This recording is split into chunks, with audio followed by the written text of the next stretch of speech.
For centuries, we've been told the spiritual path is about going up, about climbing a mountain to find a special kind of light, to rise above our normal world in search of something more. But what if that's only half the story? What if the deepest connection isn't about adding something to your life, but about gently removing the static that's been there all along?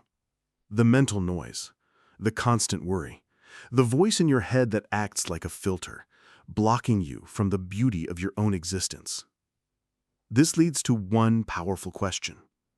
In our search for a more spiritual life, have we been missing a gentle, simple key that doesn't take us away from our world, but finally lets us fully arrive in it?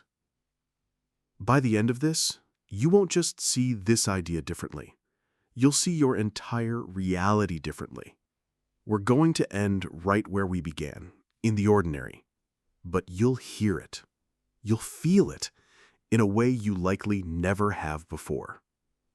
The journey to hearing that whisper starts now.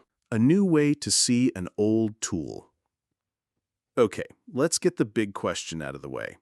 When you hear cannabis, what do you think of? Be honest.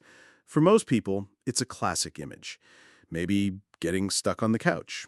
Maybe feeling foggy and spaced out. But what if I told you that's only one side of the story? A side that's actually hiding its true potential. Ancient cultures didn't use this plant to check out. They used it to check in. For thousands of years, it's been used for healing, for ceremony, and for connecting to something bigger. The problem isn't the plant, it's the amount. And that's where the real magic begins.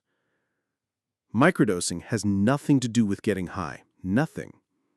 A true microdose is so small, you don't really feel it in that usual way. You don't feel foggy, impaired, or out of control. Instead, think of it like this. It's putting on a pair of glasses for your brain. Everything is still exactly where it was, but suddenly clearer. It's a subtle, precise tool. And like any tool, its power comes from how you use it. You wouldn't use a sledgehammer to fix a watch, so why use a sledgehammer dose for the gentle work of your spirit? This isn't about escaping reality. It's the opposite. It's about using the smallest key to gently unlock a door inside yourself, a door to a quieter mind, to sharper senses, to a connection that's been waiting for the noise to stop. And what you find on the other side of that door, that's where our real journey begins. The quiet inside. So, we've got our key, that subtle, gentle tool. Now, what door does it actually unlock? Let's talk about what's happening on the inside, because the first and biggest spiritual benefit of microdosing is what it does for the noise in your head. You know that voice, the one that's always talking. The to-do list, the worry from yesterday, the anxiety about tomorrow. Some call it the monkey mind. It's that crowded, noisy room inside your skull that never, ever turns off. It's exhausting, and it's the biggest wall between you and any kind of peace or connection. How can you hear your own intuition? How can you feel calm when there's a committee meeting arguing 24/7 in your brain? This is where the microdose works its quiet magic. Remember, this isn't a sledgehammer. It doesn't knock down the walls. Instead, it's like a gentle usher.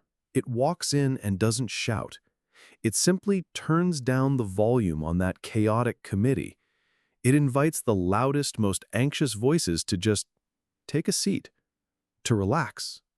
And in that newfound quiet, something incredible happens. You start to hear the other parts of yourself that were always there, but you could never hear them before. That sense of ease? That's you finally relaxing. That sudden moment of clarity, where a problem you've been wrestling with just suddenly makes sense? That's your intuition, your deeper knowing, finally getting a turn to speak. Think about your daily life. How many times have you tried to quiet your mind only to quit in frustration because you can't stop thinking? With a microdose, calming your mind can stop being a battle and start becoming a conversation. It's not about forcing emptiness, it's about allowing a gentle, quiet awareness to simply happen. This is the subtle key unlocking the door. It's not adding something new to you, it's gently removing the static that's been there all along. And when that static fades, you don't just find quiet, you find you, the real you, underneath all that noise, the one that's connected, that's creative, that's calm. But the journey doesn't stop at the boundaries of your own mind. Once you've quieted the inner world, you can finally start to truly connect with the world outside. And that is where the magic really begins to show itself. Finding magic in the everyday. So now, the room inside your mind is quiet. The committee has been calmed. You've met a more peaceful, intuitive version of yourself. But what happens next? The journey doesn't stop there. This is where it gets truly beautiful, because when your inner world settles, your outer world absolutely comes alive. Think about the last time you were truly struck by a sense of awe. Maybe it was a breathtaking sunset, or a piece of music that gave you chills. In those moments, something shifts. You feel a part of something bigger. What if you could access that feeling not just on rare occasions, but woven into the fabric of your daily life?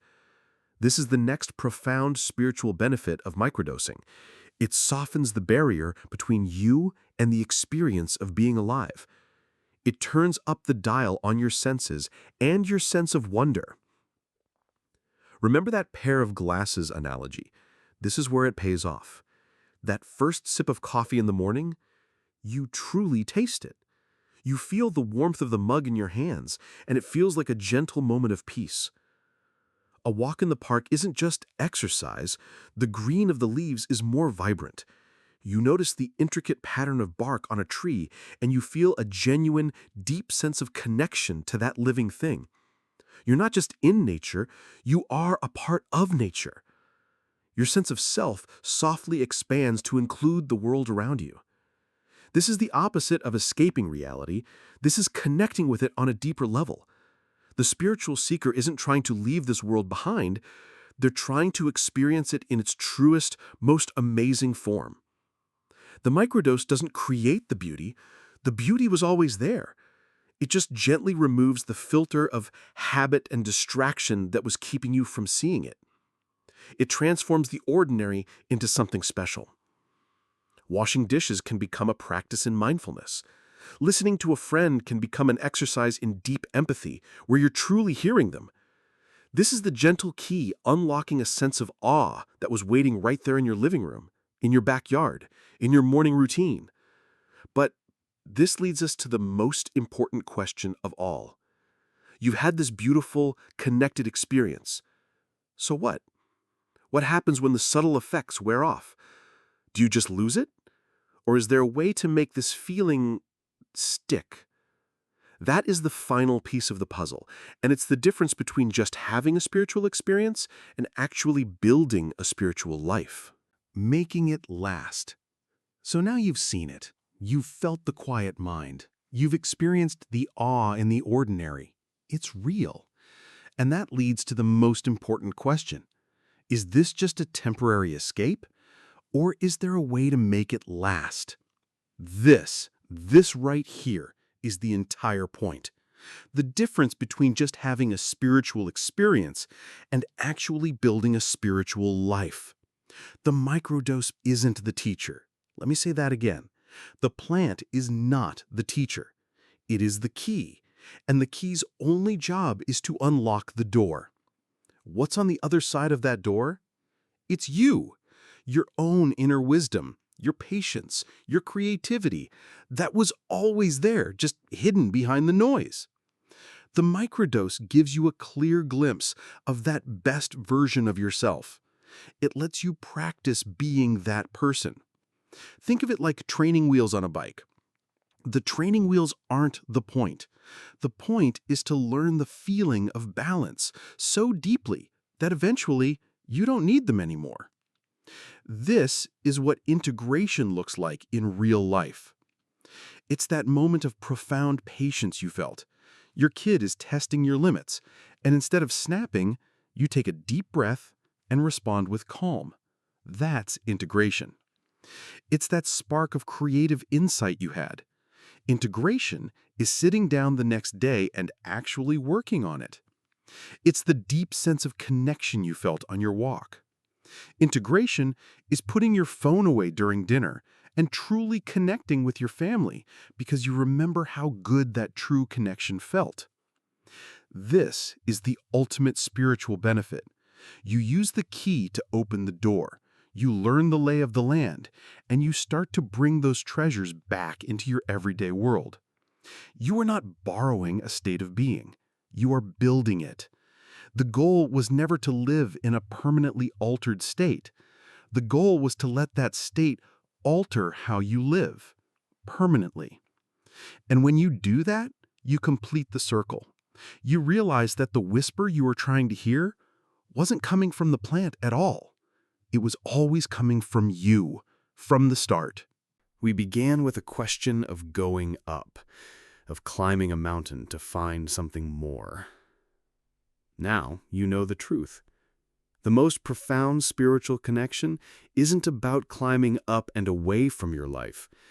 It's about settling fully into it, right here. The mountain wasn't a place to get to. It was the view from where you were standing all along. The microdose? It was never the source of the wisdom. It was simply the gentle key that quieted the noise, allowing you to finally hear the whisper of your own spirit, a whisper that was there all along. So what does that mean for you, tomorrow? It means the spiritual isn't something you find. It's a feeling you learn to tune into. In your morning coffee, in a conversation, in a walk around the block. This changes everything, because now the entire world is your sanctuary. This leads to a new question. If peace was inside you all along, what else might be? If this journey shifted something for you, then you're who this is for. Join us to explore more of these deep truths, because this is just the first key. There are so many more doors to unlock. Remember, the climb was never about the mountain. It was always about learning how to see.